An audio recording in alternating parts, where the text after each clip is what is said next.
So the second niyama, or personal practice, is santosha, meaning contentment. That's the direct translation. But it just means happiness, or cultivating a sense of joy in your life. Now, contentment doesn't mean ease. It means happiness and content, not a lack of effort or complacency. It means to enjoy whatever the world presents to you without complaining about it.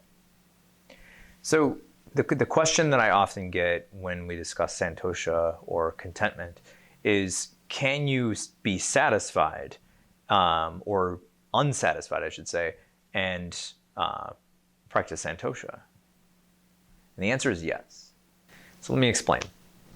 So if you were satisfied with something, you'd be able to sit down and not make any more changes to it. You wouldn't put any effort into the world in directing it in any way. Being content isn't being satisfied. Being content is being able to accept whatever outcome happens because you put all the effort in already, because you did your best.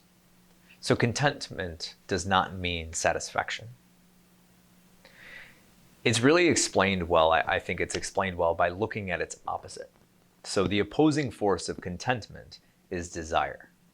Desire is kind of like this root of all emotion. And whenever we have a desire, it's really unending and insatiable. You know, whenever you achieve some sort of desire, a new one just pops up in its place. Peace and tranquility is really practiced, or achieved, I should say, through the practice of santosha. So happiness comes from within. We all know that. That should resonate with pretty much everybody. But if you don't know contentment, then you won't know happiness. You will not find happiness. You have to continue to, or you will end up continuing to reach out into the external world to attain this new thing, the new desire.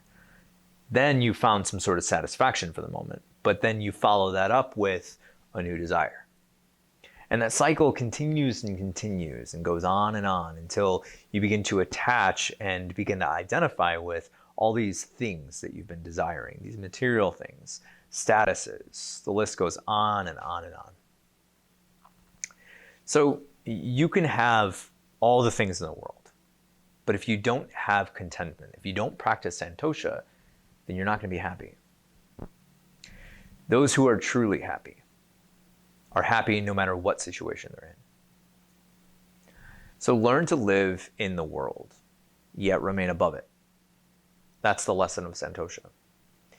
When you do that, you will be able to cultivate joy throughout your whole life. So real happiness, real contentment is a state of mind where you are free from misery and pain. You can really express empathy still. So it's not like you're just turned off to sadness. You can still experience sadness when it's appropriate. But ultimately, that joy that you cultivate in your life will extend outward from your being to all aspects of your life.